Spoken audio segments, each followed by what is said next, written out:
what I'll do is I'd like to introduce the session a little bit. Traditionally, we've thought of Wikipedia as having 5 pillars, and I think you all know what these 5 pillars are.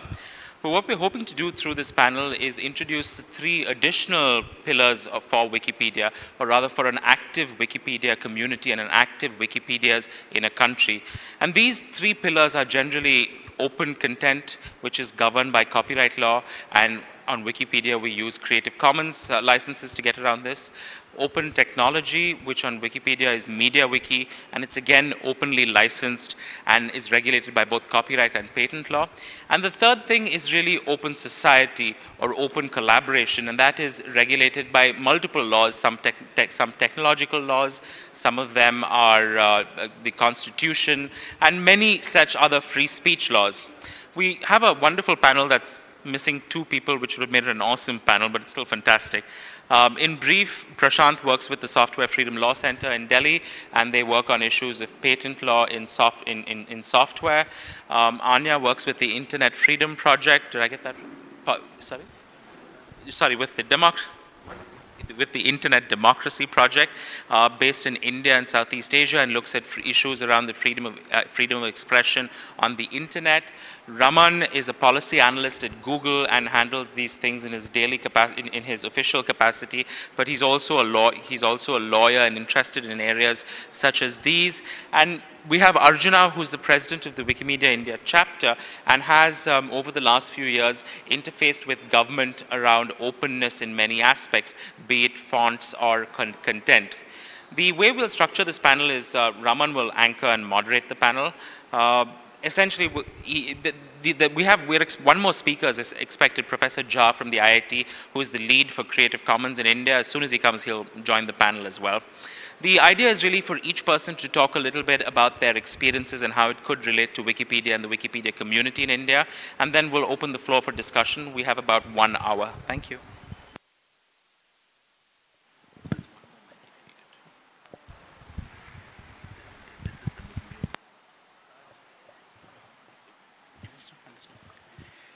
Good evening, everyone. So before I hand it over to our panelists, I thought I'd just give a few opening notes and give you a sense of where we're coming at from this. And firstly, I'd like to just thank Gautam, who's put a lot of effort into getting everyone here together and giving you a sense of what we want to talk about here. It's really about the pillars which have made products and technologies like Wikipedia possible. And we're not talking just about Wikipedia. It's one important element of what we're here to discuss. But it's about all these technologies that make this stuff possible. It's the collaboration, it's the instantaneous publication of what you see today in the internet age that we have. So what we thought here was to just talk about the pillars that make this possible. And we identified one common trait here, being openness. It's openness that makes this stuff possible. It's openness that we need to drive forward to make this work even more. And doing that, we really want to identify it in various sectors of what we face right now. And what really are the challenges to us as a community, as people interested in products like Wikipedia, in communities like Wikipedia and Wikipedians, and in the internet in general, and what we want to take forward. So what I thought was that we'd each perhaps just spend a couple of short minutes going over what we believe is important elements of openness. And before that, I'd like to introduce you to another member of our panel, Professor Shishir Jha from IIT Bombay. Professor Jha is also from the Creative Commons India chapter, helped set it up and localize Creative Commons India licenses. And if you'll just join us.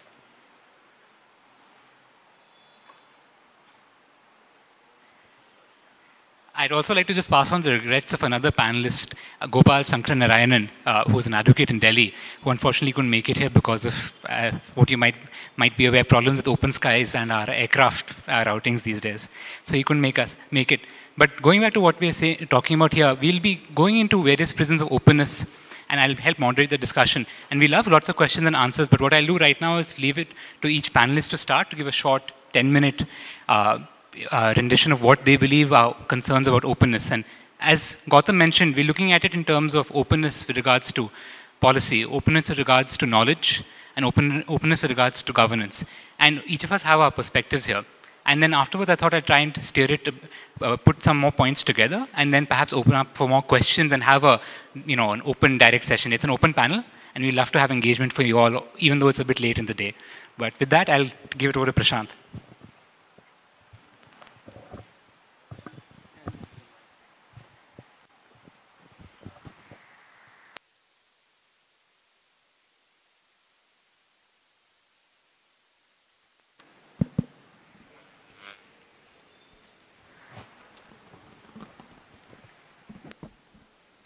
Hello. Yeah. So I work with an organization called Software Freedom Law Center. We're a non-profit organization that provides services, the legal services mainly, to the free software community. So Raman was mentioning about openness and freedom, great words. And that's how we know the internet, right?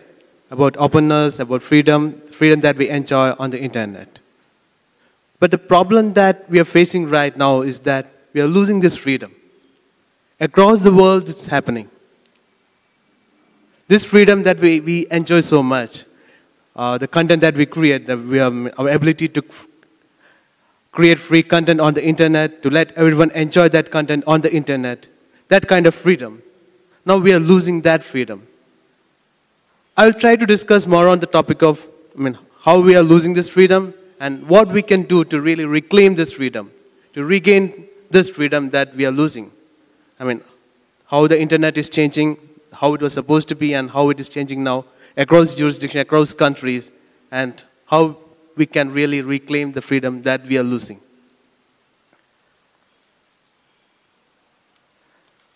No, see, governments across the world are getting kind of paranoid with content that's being put on the web and the kind of freedom that is being enjoyed by citizens across the world in expressing their views on the internet.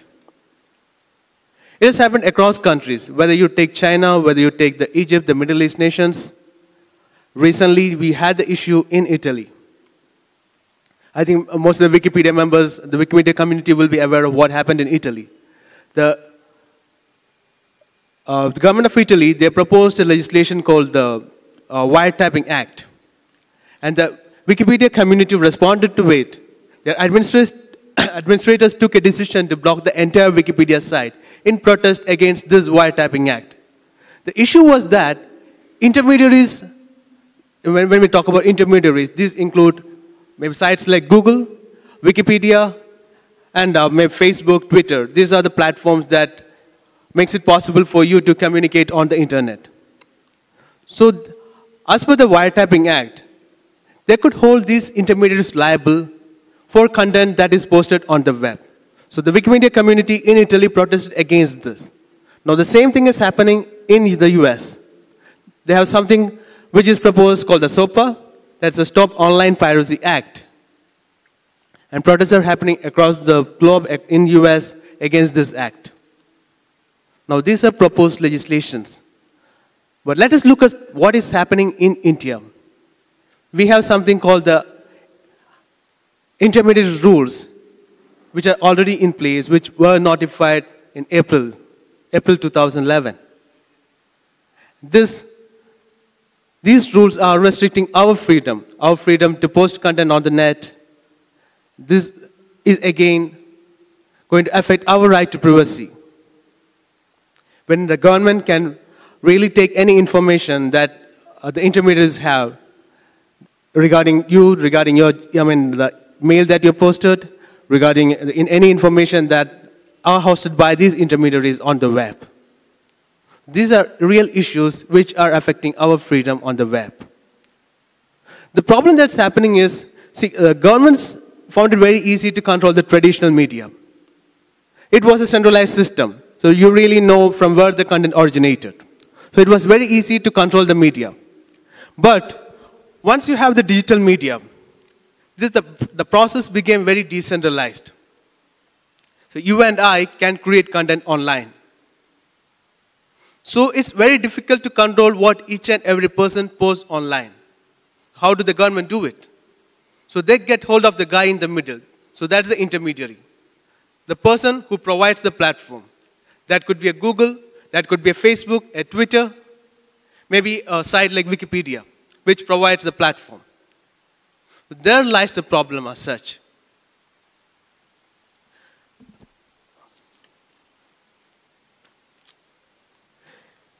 Again, there is the issue with convergence happening, as well as the convergence in the area of telecom, where the person who is providing you the telecom service, he is now providing you other services like the internet, maybe the content.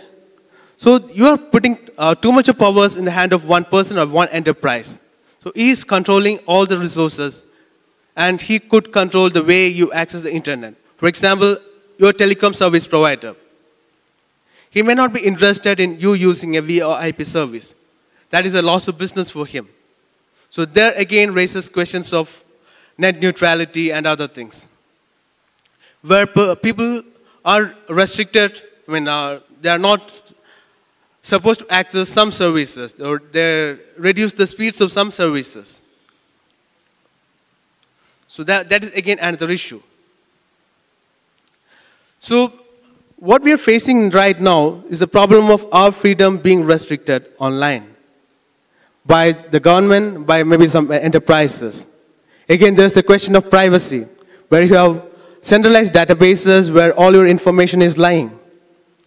The questions of privacy, the questions of your data being handled by marketing agencies, the data being mined, and the privacy is no longer protected. So that is a real problem, whether it's Facebook or any sites for that matter, where your data is being mined by marketing companies to get information as to what you like, what you don't like, your preferences. So these are no longer secure, and that is really raising a problem for users. So what can we really do? I think I am painting a real grim picture. As you have lost your freedom, your enterprises are taking all your data away, the government is taking your data away. So what can we really do to improve the situation? Okay. One thing is, okay. One thing is okay.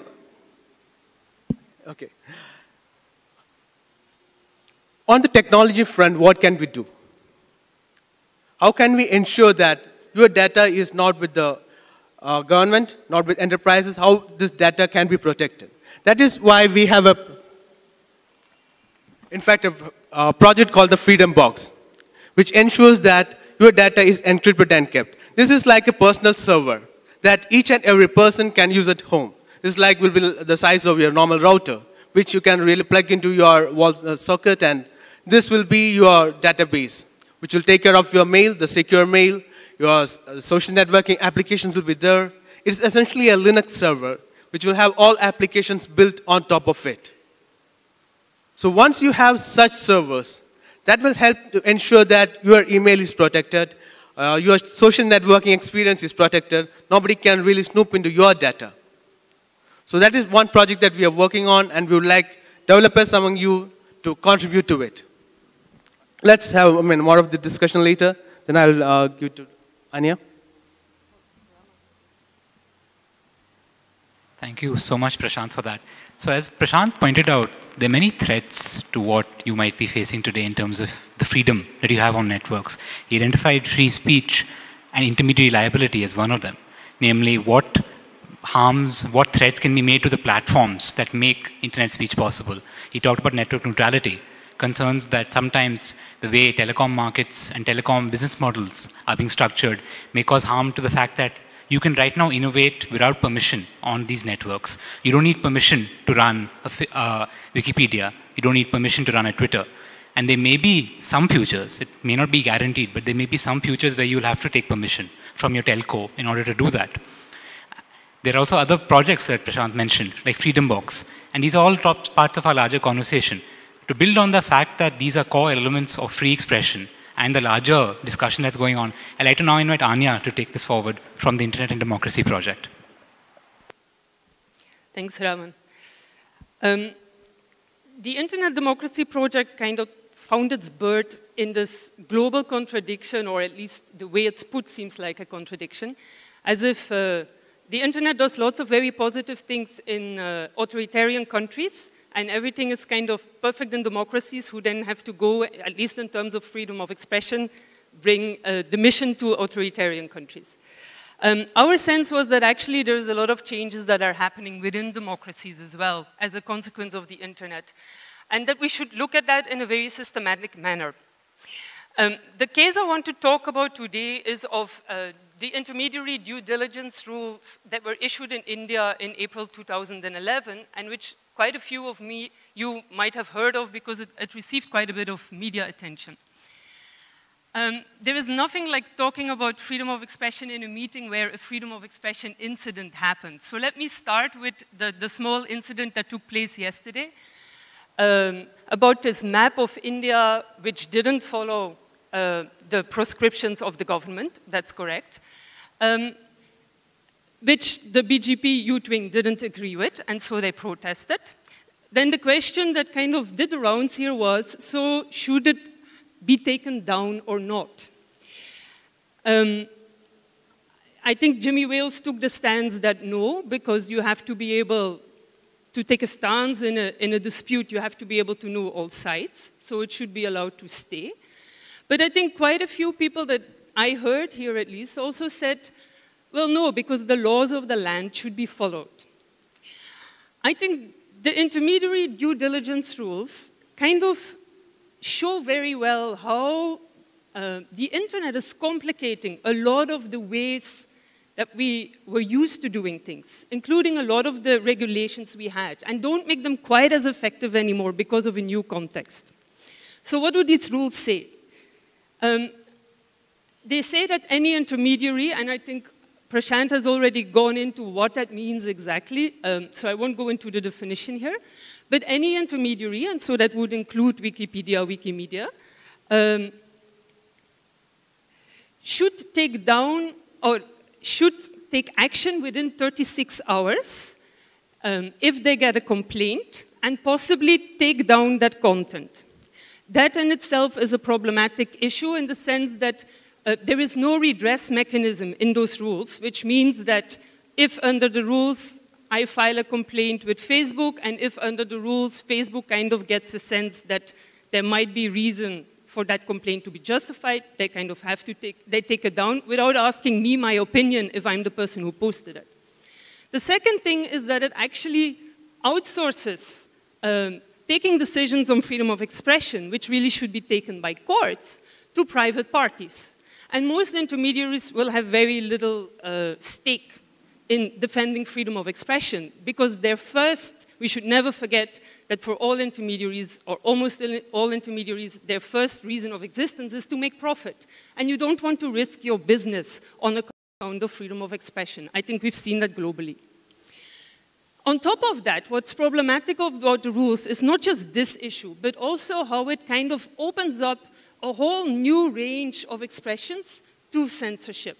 So I'll look at some of the terms that are in the rules. It says, users should not upload any information that is grossly harmful. What does that mean? Harassing. What does that mean? Blasphemous, I think we are familiar with what that means, but interestingly for anybody who might defend that term being there, blasphemy is not there in any other Indian law as a concept. So this is a new introduction. Disparaging.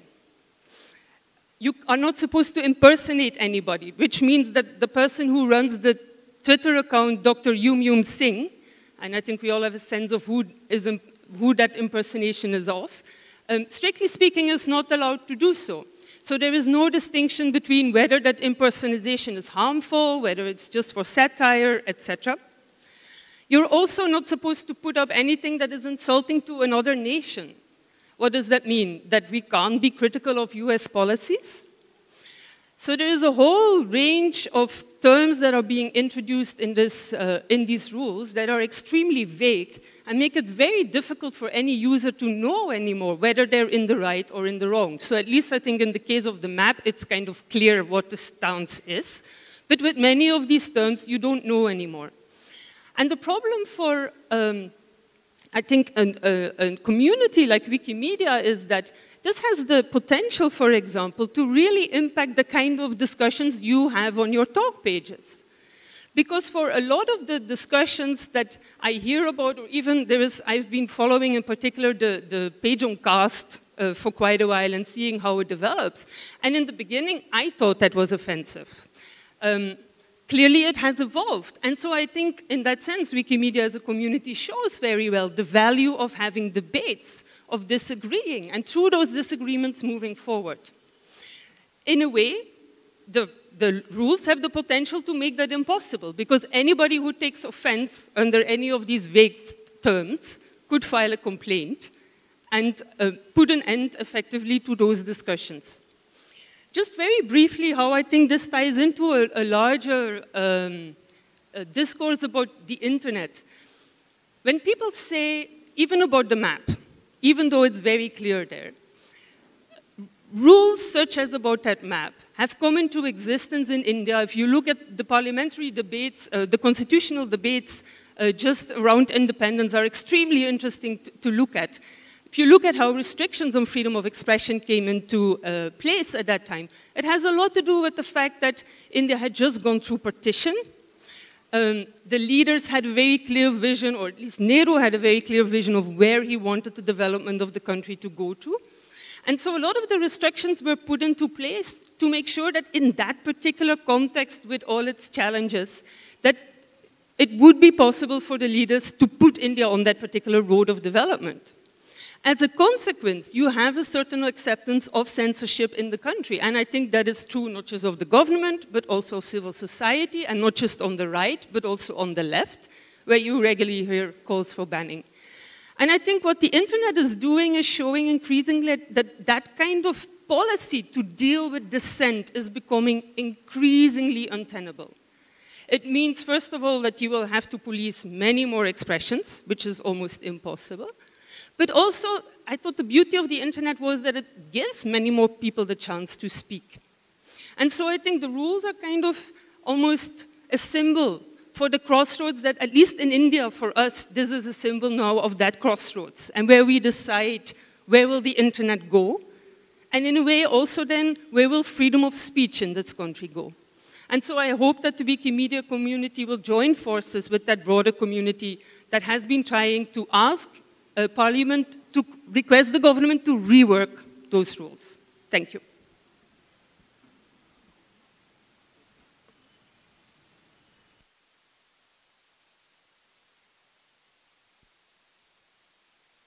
I thought I'm going to exercise discretion as moderator here and allow some questions in the middle, just because I think what's been interesting is both our first speakers have talked about points which are linked into a common narrative about what we talk about when it comes to free speech and expression in online communities, and what are the standards that we want here. Not only standards, what are the challenges, and what role do we want the state to play? So given that we have one common link here, and we'll have common links on this side as well, I thought I'd open up to questions if any members of the audience have it, and Vikram there. In reference to both what Prashant was speaking about and what Anya has later on spoken about, I think we should understand very clearly that in India, when you want to question either the formation of laws and much more critically, the formation of the rules pertaining to the laws, and I think some of the problems that Anya referred to are much more closely tied to the rules and not to the laws themselves, then you find that there is actually no space for discussion. Laws as it is, there is absolutely no binding requirement upon the government as of now to actually discuss laws in the formation of laws in the open space. In fact, Minister Kapil Sibal openly said that there should be no discussion, or that there should actually be no binding requirement on the government for the creation of the laws themselves, because there is a formal process which involves XYZ to create a law. But much more insidious in the country is the formation of rules pertaining to the law, because that is almost completely fog-bound and hidden inside ministries who are not open to question or discussion. And the trouble is, once the rules are formulated, they're almost impossible to get reversed, except through extremely expensive legal action. So I hope that this will also become part of the discussion of this panel, because I think it very, very deeply impacts upon the ability of Wikipedia contributors.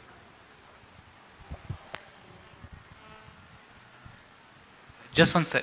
Anya wants to clarify one point, and then I think I'll also allow additional questions if they're linked to the first question immediately. Sorry. Just to clarify, the process is such that what we still can do, and we have time until the budget session of Parliament, is request parliamentarians to file a motion in Parliament after which it will be debated, and then usually a voice vote is taken. So Parliament can request the government to rework the rules. We have time to do that under the procedure until this budget session, which starts in February. After that, litigation is the only way. But so that's why organizations that have been working on this issue, including some bloggers, just other people who are concerned, have been thinking that if we want to increase public pressure, if we want to have more public attention for this, the time is now. Because like you say, litigation will take forever, but it is still possible to make a change now. And that's why I really hope also that the Wikimedia community will come on board, because there's many of you, and it affects you directly. Yeah. In this specific case, the draft rules were published some time back, and many organizations had given comments on the draft rules. But what happened is that although government invited comments, they didn't do much on that. So what is the whole purpose of inviting comments if we are not going to act on it? And in this case, in fact, what maybe all of us you can do is, we have put up an online petition on our website, is sflc.in. Please go to the website and sign on to the petition. So we are submitting it to the Committee on Subordinate Legislation at both Rajya Sabha and Lok Sabha. So, and we are trying, as Anya mentioned, we are trying all the sources possible to make sure that these rules are amended. Good evening, gentlemen. I have a small problem about the Kashmir issue. I have very little knowledge. I would like to explore. I will not conclude anything or something. When I was a student, my teacher said, like, whenever two people are having a difference, the third party should not enter in the difference. Because when a third party enters, he sees his own benefit and not to a solution to a problem. So, like yesterday, Jimmy said that we should have both parties' views of the conflict. We should have then only we can have a discussion. But when we are presenting a map of India, we are giving directly a solution, or we are saying what a stand of Wiki on that issue. I think it's a very, very controversial issue, and Wiki should not take any stand. I think the map should have not been presented. Only the issues which India thinks should have been put, and the other people think should have been put by them. And the controversial issues should not be specifically put by Wiki. Like the maps of India is to be accessed, can be accessed from other sources also. The Wiki is not only the source. Sir, could you explore me on that? I'm going to give that to the panel, but I first thought I just pointed rather something a colleague of mine once said. Maps are so controversial across the world that even the UN doesn't do maps, actually. So if you look at the United Nations, the Cartographic Office at the UN, they actually say these little texts at the bottom saying, this is not an official representation. So interestingly, in the world, there are actually no official maps. It's only what each person, each country asserts are its maps. But that's the humorous aside, but I want to ask the panel if anyone is interested in responding on this one. I think it's really difficult. In terms of this map, I think it's difficult to take this conversation forward using that, precisely because, as I said earlier, this is something that's there in Indian law also. But I think, for me, a more productive way to take this forward is maybe to look at caste. Like I said, I've been following that article over quite some time, and I think it's really interesting to see how things are being said there which are offensive, and have in the past, at least. You're saying it's a neutral point of view, but whose point of view are you referring to? And I think this comes up again and again in the discussions here. Like, what does this neutral point of view mean if it is very clear that so far Wikimedia in India is a particular set of the population? You know, most of us are fairly well-to-do, most of us live in cities, almost all of us, I think, at least here, speak good English. That says a lot about where we come from. And the chances that what you thought of as a neutral point of view on certain topics will get cracked if you bring in more people in the conversation are quite big. Now, what I'm concerned with is that some of these regulations make that conversation increasingly difficult. While what I think is to become stronger as a society also, you need to have that conversation.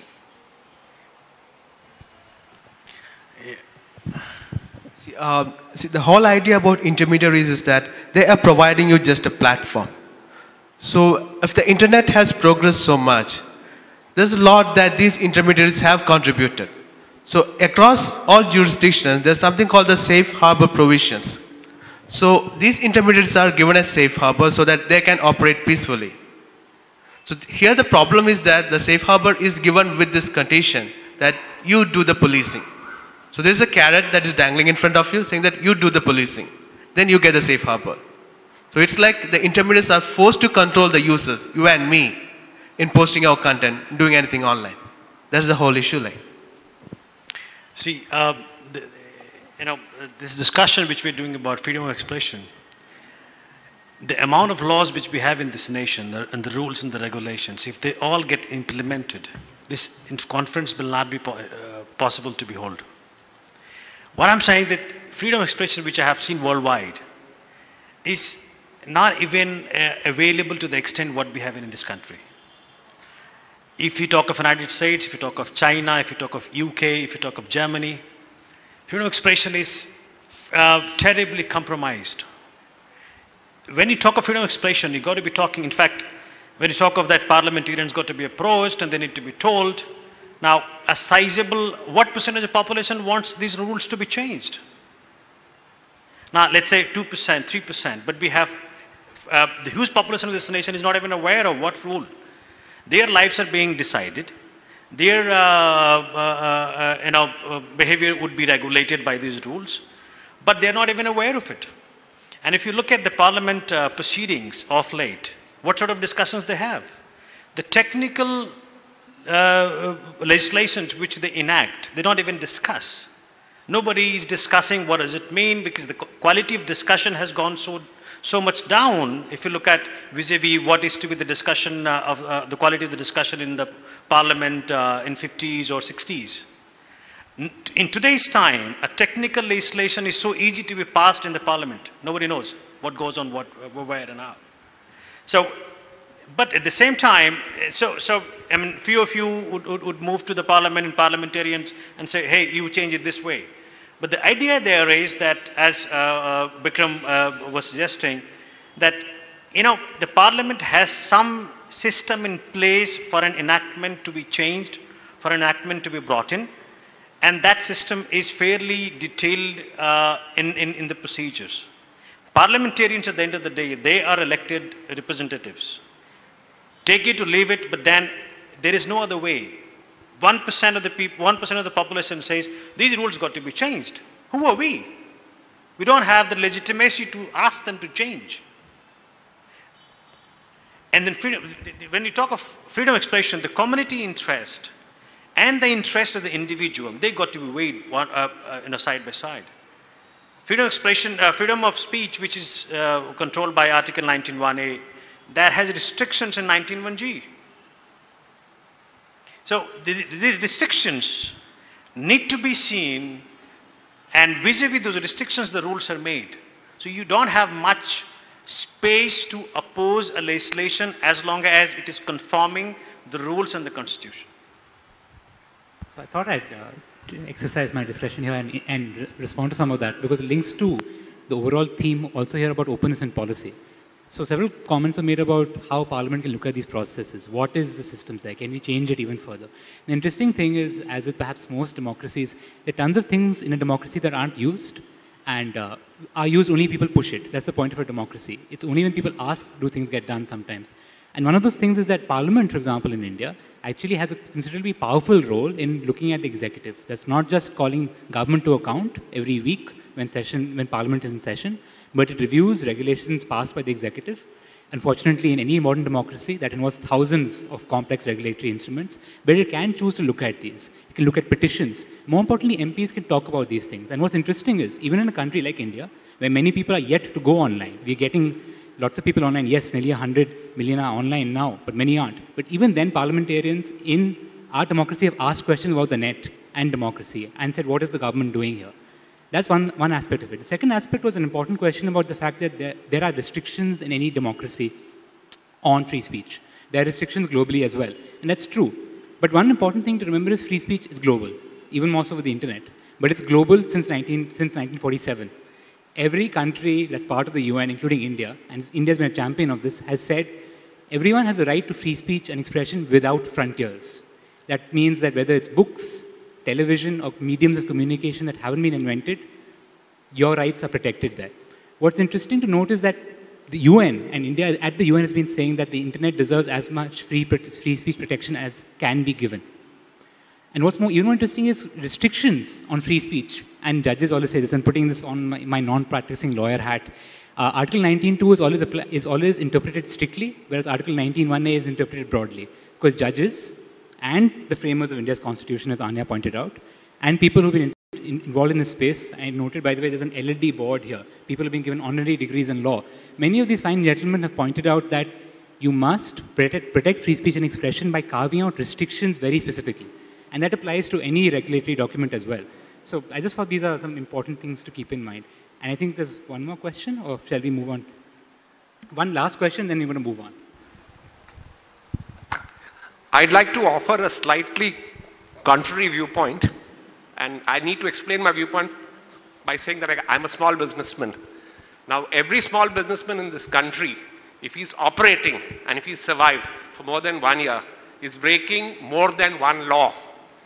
I'm making a generalization, but I think this is true, that all small businessmen are at any given point of time breaking any number of laws. That's the legislative framework that we have in this country at the central level and at the state level. Now, the kind of issues that we are talking about here, they are very valid, they're very reasonable, but they are, they're kind of universal. But the way I look at this is, in this country, we have so many issues to tackle, and we need to prioritize what kind of issues we want to tackle. And the way the small businessman operates is, instead of trying to take the government head on these stupid laws, which we are all breaking day in and day out, we just lie low. It's like letting sleeping dogs lie. So my viewpoint, which is really the contrary viewpoint, is a lot of the issues which you've raised here make a lot of good sense in terms of logic and reasoning. But I'm not sure if these are the issues that need to be tackled at this point of time. Thank you.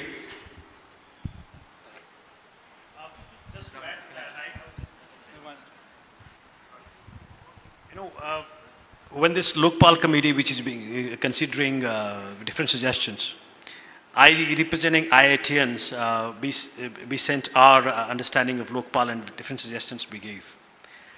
And one of the suggestions which we gave, that there has to be a committee or the Lokpal itself should revisit laws of the nation which are so archaic, because the corruption doesn't happen as such. Corruptions happen because of those archaic laws. Because following those laws, as the gentleman said, there won't be an individual sitting in this right room who might not have violated law. Smoking is banned in public. Who is following it? So there is a guilty consciousness which is being developed in each of us. The moment you smoke, you're violating the law. So, and guilty conscious people are so easily to be ruled over. So we are also guilty conscious and being easily victimized.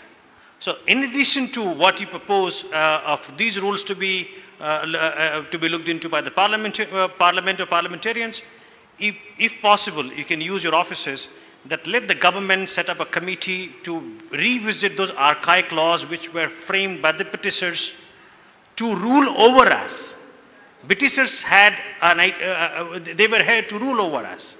The government here has to give us governance. So there is a difference. But nothing changed.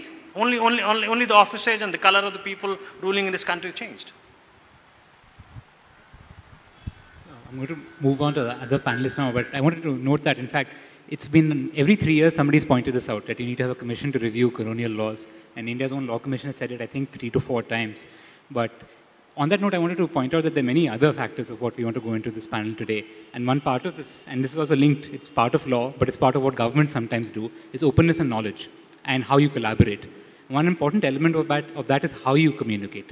How can you understand the words that people are saying, what script, what language. And on that note, I wanted to introduce another panelist whom we're very happy has joined us today, Arjuna. Arjuna works with Telugu Wikipedia and has been doing fantastic work with Indic translation for some time. I've had the pleasure of chatting with him about that before.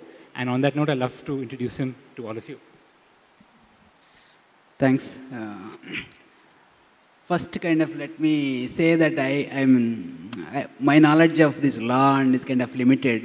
I am basically a technologist. I worked in different companies for over 25 years. But once I kind of started learning more about open source, I worked on open source for the last 3-4 years. In that connection, I had to deal with the government departments. So I thought, I will just share some of my experiences over the last 2-3 years, because these words I can understand from my perspective, openness and policy. Policy, when I kind of try to talk about that, it is more of IT policy that I studied, and how it is kind of put forward and then actually implemented. And the governance aspect of it, of how the policies are really governed. From a knowledge point of it, it is IT standards. That is the way I look at it. IT policy, IT standards, how does government come up with them and how does government implement them? These are the kind of aspects I just wanted to bring into this panel discussion. See, internet has changed many things, and it is changing many entities, individuals, right? Internet is nearly not governed by a national kind of a laws, although there are national laws, but platforms like Wikimedia are kind of global. So what has been there in the past as a law needs certain change to cope up with the technology developments. Okay, so let me just take one example of knowledge of the government. If you take the input methods, that is the typing standards that were developed by the government in 1986, we all know the InScript was the kind of a standard that mostly a committee of few people must have come up with that standard. And then the government actually tried to kind of deploy that, promote indie computing. So now we are actually more than 25 years later, we are kind of looking at what has been the impact, how many people are really using that standard. So it is, if you kind of try to talk to some people, you can say that maybe it is less than 50%. So there are other methods, maybe the government thought of, but it never came out as a kind of a standard. So other people actually kind of implemented them and people started following them. So, so government actually kind of worked in a closed kind of a committees at that time. But now if you see in the last couple of years, there has been a revision to that input method, InScript. And I think government also realizes now it can't really kind of form a select list of people and just go ahead with that, revising the standard and kind of deploying it. So while government does that, form a committee and then come up with this thing, it offers a way to kind of interact, an opportunity of interaction with the general public, like maybe publishing the draft, inviting for comments. So I have made use of that. The unfortunate thing is, I think while the intent is good, but the implementation is kind of where it lacks. So I gave some feedback. I don't think I even got some kind of a acknowledgement that no, my input has been kind of considered, kind of a thing. So those are the areas that we have to. I think we have to continue the dialogue, because I think government has the bureaucracy, and bureaucracy means that there will be very slow changes, but with the availability of think tanks, like several, some of whom are on our panel, I think there is an opportunity for all of us to kind of really participate in this, in the knowledge openness of the government initiatives. I come across different other initiatives, as a Wikimedian, for example, the copyright law, which kind of prohibits government works from publishing in other than newspapers, is a major deterrent for our Wikimedians in terms of really improving our wiki pages and making it much more useful for our whole community. So, I kind of tried. There was recently a proposal from the proposal that the copyright policy with regard to images is going to be extended for current 25 years to maybe even much longer term.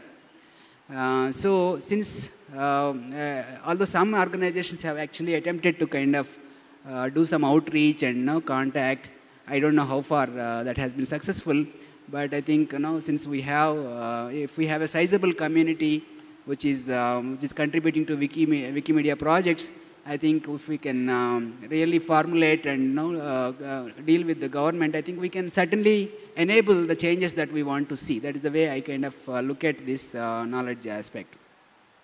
IT policy, I just want to share a couple of experiences or points that I kind of read about it.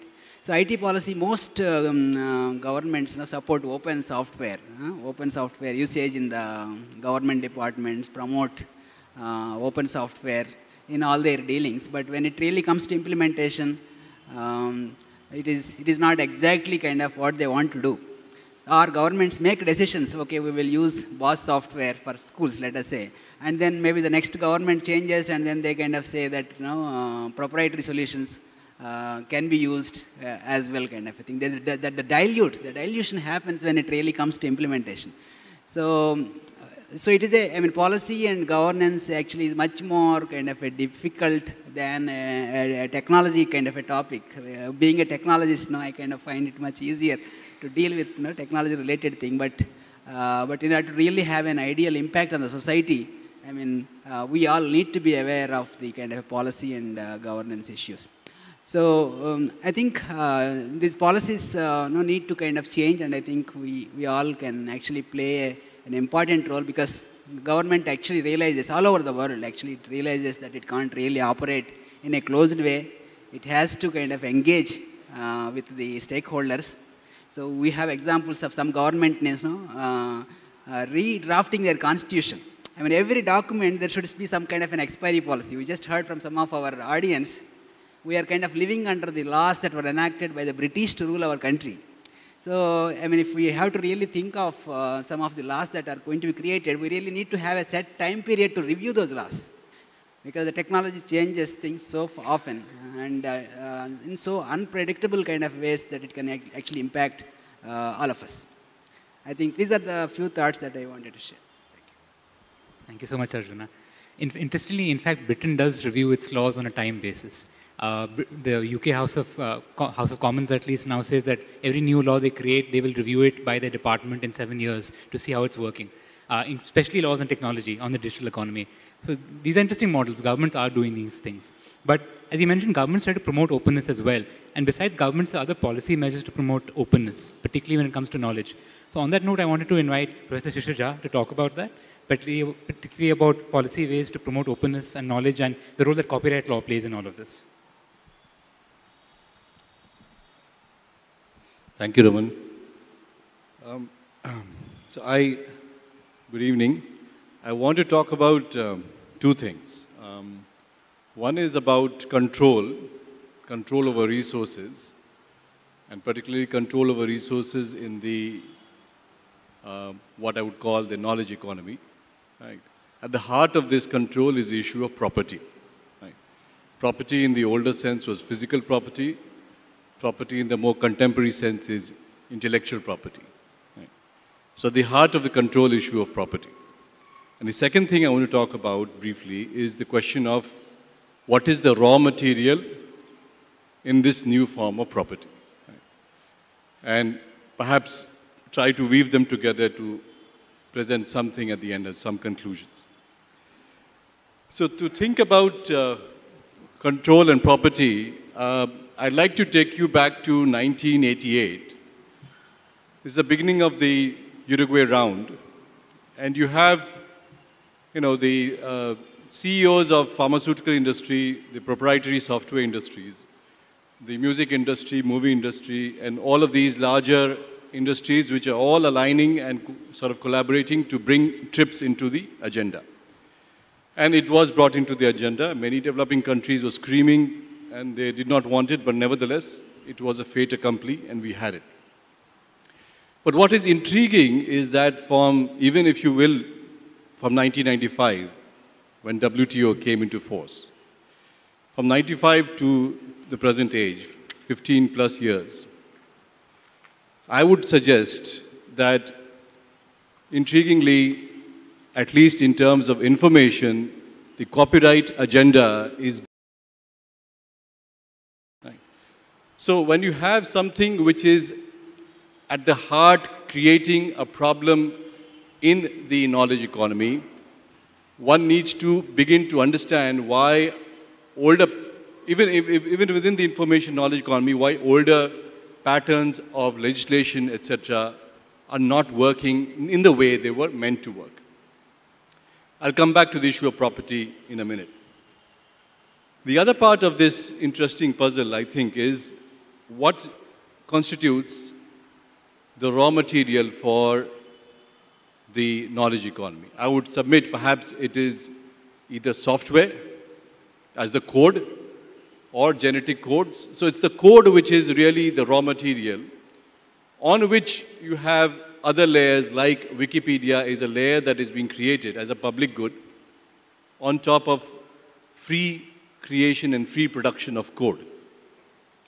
So when you have Wikipedia, let's take that as an example.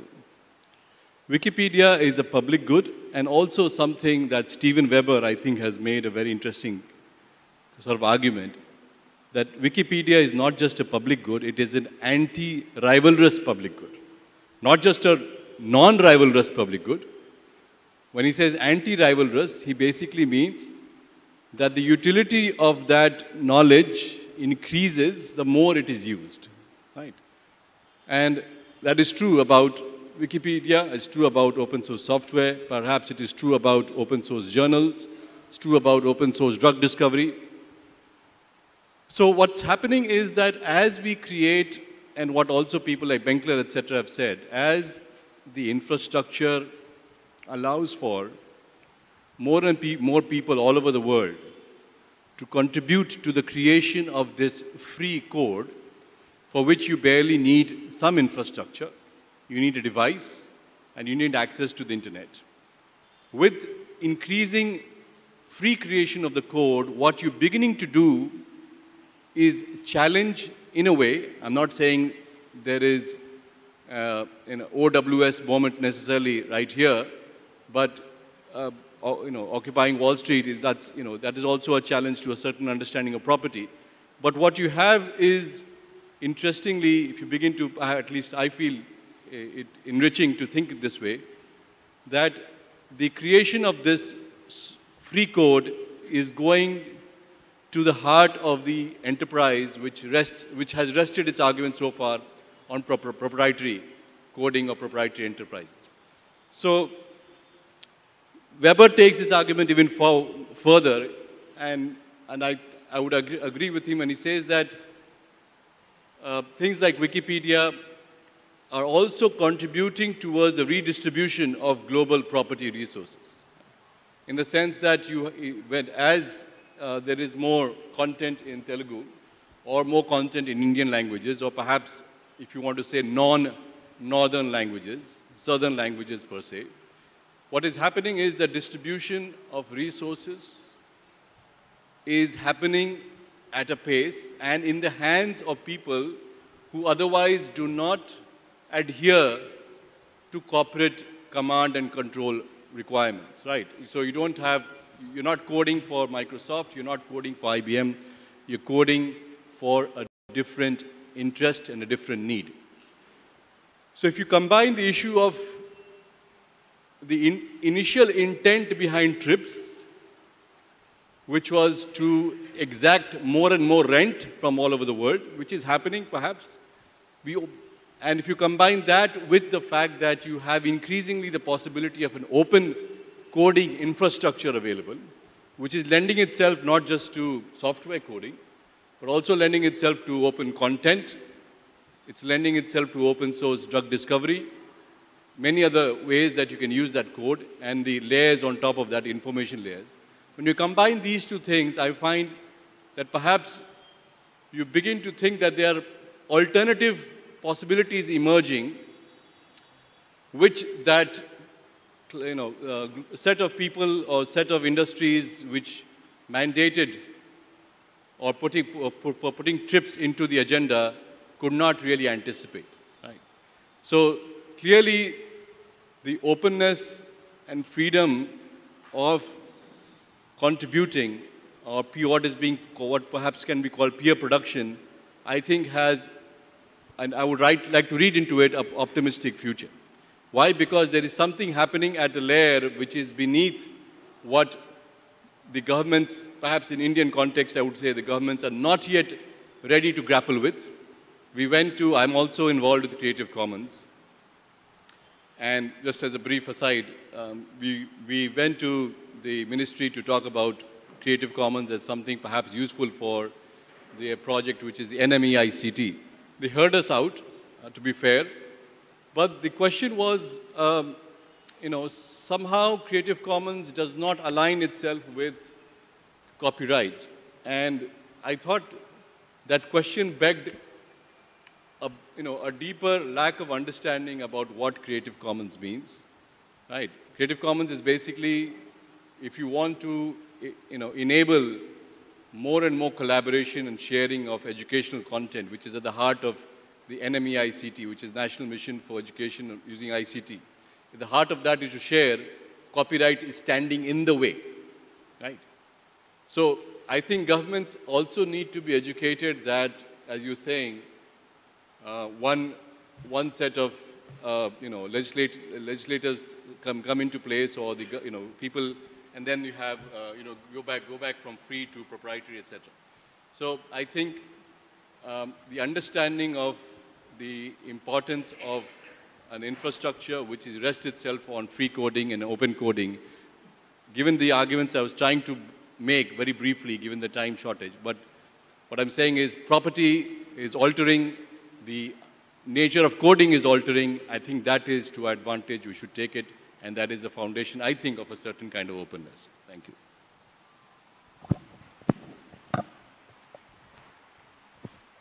Thank you so much, Professor Jha. So I thought I can open questions to the audience on this. But I thought I'd first, provoke a question out there.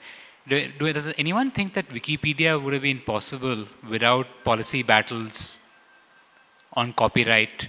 Or would Wikipedia have been possible if you don't have a safe harbor in the US? Would Wikipedia have been possible without Creative Commons? I thought I'd throw something out there so I get even more responses from you all. And I see Vikram's hand up already. But if somebody who hasn't gone wants to go first.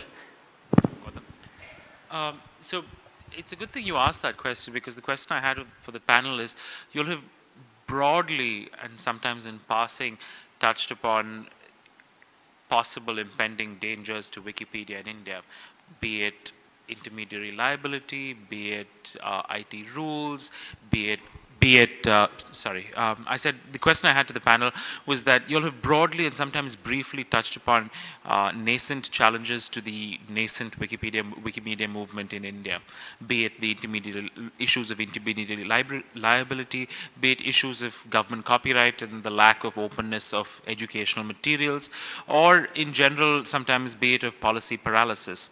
So we, on this side of the fence, we are a community, and what the question I have is, what do you want the community to do?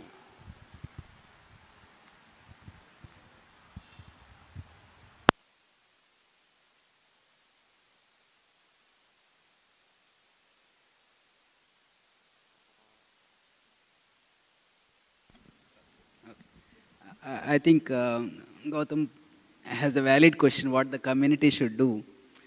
I think I just want to share one point of view, that the community's voice need to be heard, and for that community need to be strong. Okay. Yesterday we were kind of going through the Wikipedia statistics in all the 20 languages. We have a kind of a page count of varying from 55,000 to about maybe 1,000 or less pages from various languages. The number of people who are contributing actively, like 100 edits in a month, is actually again varies from 80 to kind of 30 or even 5-10 people. So can we really call this community really a strong community? So we really need to kind of build this community if we want our voice to be heard. And I think that should be the first step, and I think the Wiki Conference India is our first opportunity to get our Indian Wikimedians together. And I am really hoping that this will really sow the seed for a stronger community. I don't know whether that seems to be an obvious answer, but I just wanted to start and kind of maybe give the other panelists a chance. There was an interesting article that James Boyle had written about something which relates to what you were saying. And he made an interesting parallel with the environmental movement in the 60s. What he said was that there were very separate, discrete movements, something which related to issues of pollution in the air, some was about water, etc., which were not really talking to each other. They were not much in conversation with each other. But subsequent 40 years down the road, what you see is that the environment is not, it's not separable into these discrete areas where air and water pollution and etc. are related. Interested in a kind of openness, they can have the internal discussions and debates going on, but who are largely interested in openness need to come together and have some common minimum things that they agree with. Right? If you want to say a common minimum program, I don't know if it will be a program, but common minimum agreements. Right? So I think that would then put some momentum and pressure onto legislators, etc. Thanks.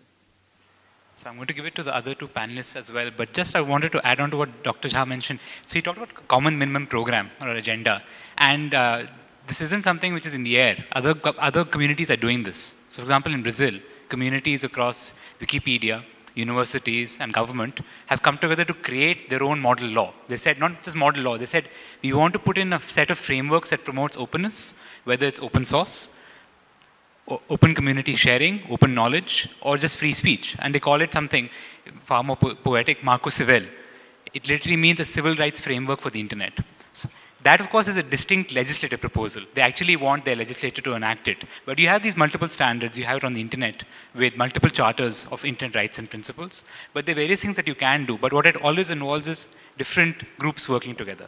But I thought I'd invite more responses as well on this. I think I kind of gave an indication earlier, but when it comes specifically to the IT rules, if Wikimedia as a community could make more noise about it, that would be great. You can sign the Software Freedom Law Center petition. You can write to your own MPs. The Internet Democracy Project will be holding regional consultations with various groups from civil society. You can join that. We are thinking of doing possibly a campaign using little video clips of people explaining why they think it might affect them. If you could give us a scenario and maybe make the clip yourself and make that part of the campaign, that would be great. We can put you in touch with people in your city who are already working on these things so that you have direct entry points and don't have to make this, like you don't have to reinvent the wheel and start from scratch thinking about these issues, but you have a way in. So I think there's many different possibilities. If you're interested, please come and speak to us and I'll be happy to take this further. This is regarding what Professor Jha mentioned, regarding the lack of understanding of in the part of the ministry, in the part of government, regarding the Creative Commons licenses, the various free software licenses. People think that this is something outside the copyright law framework. That's not correct. This is very much within the copyright framework. All the licenses, whether it's a free software license or a Creative Commons license, we use whatever provision is there in the law, that is there in the law. This is only a license. It is just a copyright license like any other license. And it is very much valid, as has been proved in the US and in Germany and in some other parts too.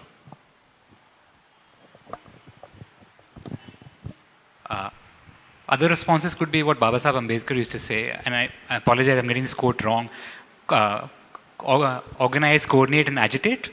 And that's what I just thought I'll add on to what Prashant mentioned. Wikipedians have done this in other countries. In Italy, Wikipedia played a fantastic role in pushing back on very, very bad and ultimately what is held to be illegal measures to control free speech. They essentially said Wikipedia shutting down. We're going to put up a blank page for a while just to show you what will happen if you pass these regulations. And as people remember, this has been done in India by the mainstream press several decades ago during the emergency. But these are radical measures, but more important, plug into existing institutions perhaps. Plug into what people are doing, but more importantly, talk about these issues across Wikipedians. You can't sometimes just ignore the law. I'm a lawyer, so I will say you can't ignore the law. But the fact is you can't ignore the law because it takes one lawsuit, perhaps, to shut Wikipedia down in India, because the points of control are that easy. ISPs could be given an order saying Wikipedia, for example, is not respecting copyright law in India, as per current understandings of copyright law, and ISPs will be compelled to shut you down. That's how easy it is. You can't easily ignore the law in the world of the net because perfect reproduction also allows perfect control. More questions? Also. No, I think I just want to address the question that you asked to start this off, actually, this last round of discussion. Was you asked what would happen if the Wikimedia movement was not powerful enough to do anything, etc. What would happen? You know, where would we go, actually? What would happen to the internet if the governments, as you described in India, already it's teetering on the edge somewhere, because with some, you know, little twist of the rules, you can shut down something like Wikipedia, or the whole entire Wikimedia, in fact. I'd just like to draw everyone's attention to the fact that there is a very powerful industry, very, very powerful and very, very rich industry that operates today, only because it is located in a country which actually operates, you know, nothing about democracy or anything like that, which actually operates on a very pirate kind of framework, and that's Costa Rica. And that is where these servers are located, which run the gambling industry. Okay, one of the most powerful industries on the net, next to the sex industry, okay, which is actually the most powerful industry on the net. Now, how does the gambling industry operate? Because the gambling industry is centered in Costa Rica. Okay, so what has this got to do with all the laws in the world? All the laws in the world are powerless against the power of the gambling industry, simply because it is located outside of law. So I think governments need to understand, when they start framing laws which become in fact outlaw, then they are forcing people, just like they have forced the gambling industry, to go into a situation where it is outside an outlaw. And that is exactly what might happen to free speech. That if free speech is forced outside the framework of what we consider to be democratically formed laws, then people will go outside of that in reaction, and governments will find themselves actually in a situation where they are completely irrelevant. As it is, we are finding in an environment where the internet is getting more and more pervasive, that governments are becoming increasingly irrelevant. The whole concept of democratic government is becoming, you know, at a certain level irrelevant.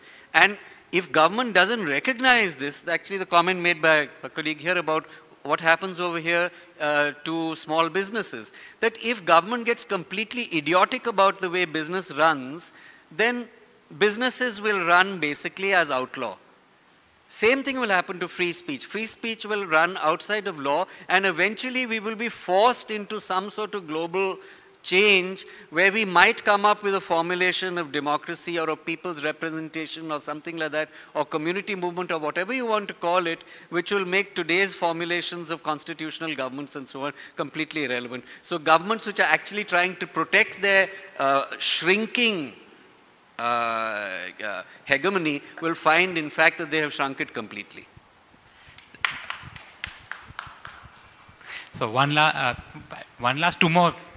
the two last questions / comments here. First, the lady at the back there, Gautam. Sorry, that hand went up first earlier, and then the gentleman in the yellow shirt ahead. My comment is similar to what he said, and it's also in response to your query about whether Wikipedia would have survived if safe harbor. Drawing parallel to the WikiLeaks movement, they had safe harbors in Scandinavian countries, and they wouldn't have been a powerful global movement if it weren't for these. And also, if you look at the example of Al Jazeera, for instance, certain dearth of information about news from the Arab world, and they began to supply in a region where free speech is often suppressed.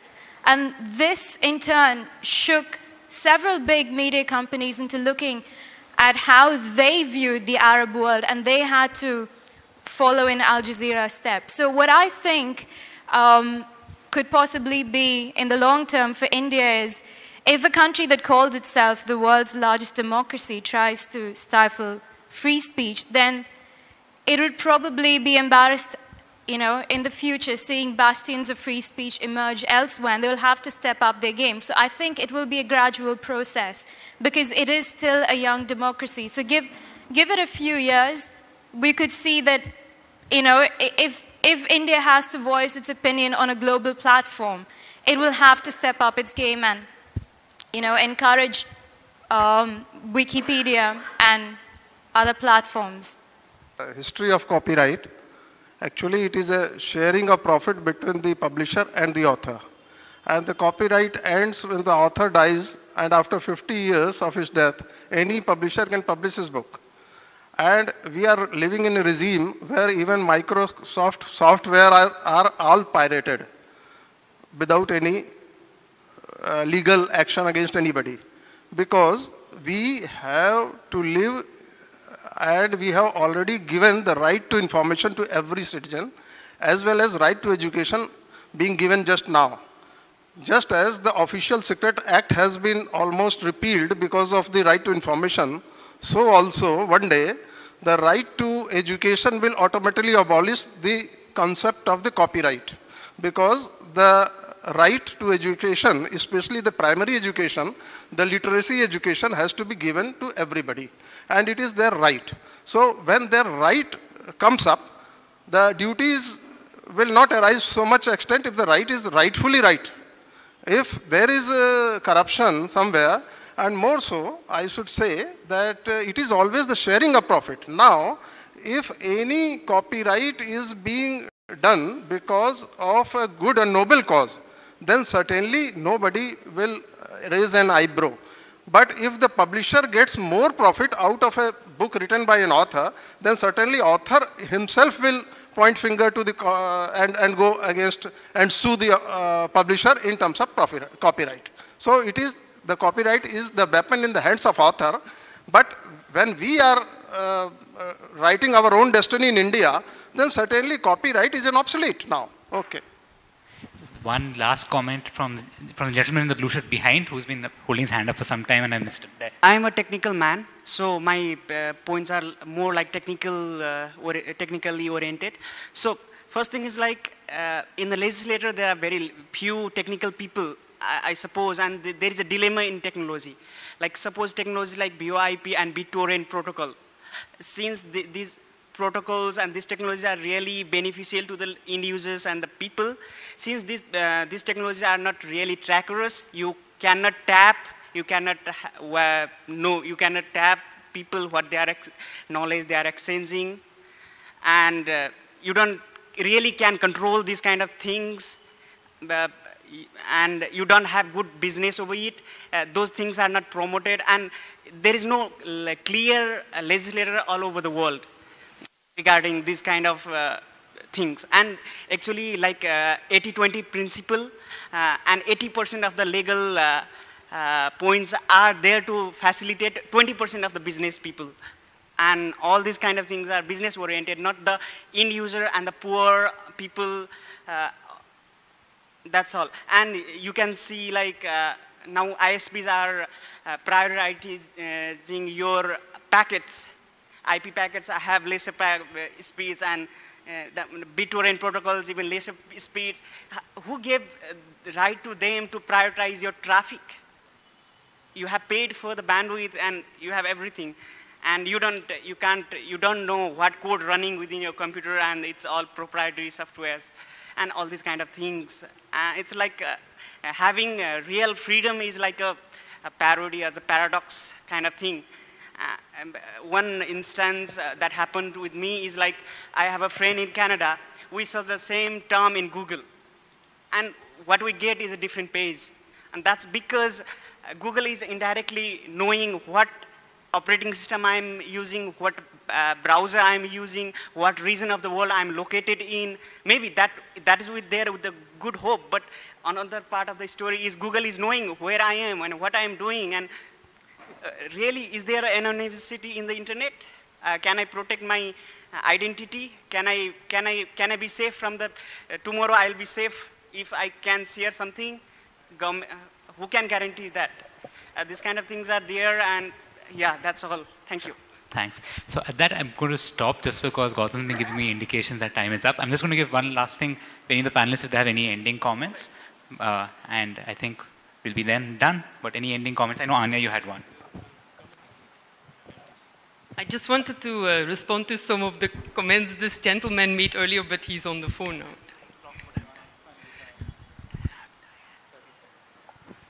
Gautam is telling me I'm not allowed to. No, I'm sorry, we don't. No, actually, we don't have time as Gautam is doing it. So, since time is up, what I'm instead going to do is we're going to break after this. We're leaving, and you can all catch us, and we can all catch you and do a follow-up comments as well. And that I'd like to thank all of you for being here. It's been very enriching for me. Hope it's been enriching for you. And I again like to thank Gautam and everyone in the Wiki conference team which has gotten this stuff done. And thank you all for staying here so late into the evening. Thank you. I'd just like to say a big word of thanks to all of the participants who participated. If nothing else, what we can take away is that the values of openness, be it in law, technology, culture, or software, are and should be important to us, the Wikimedia community. And I think we need to engage more with the world outside as well.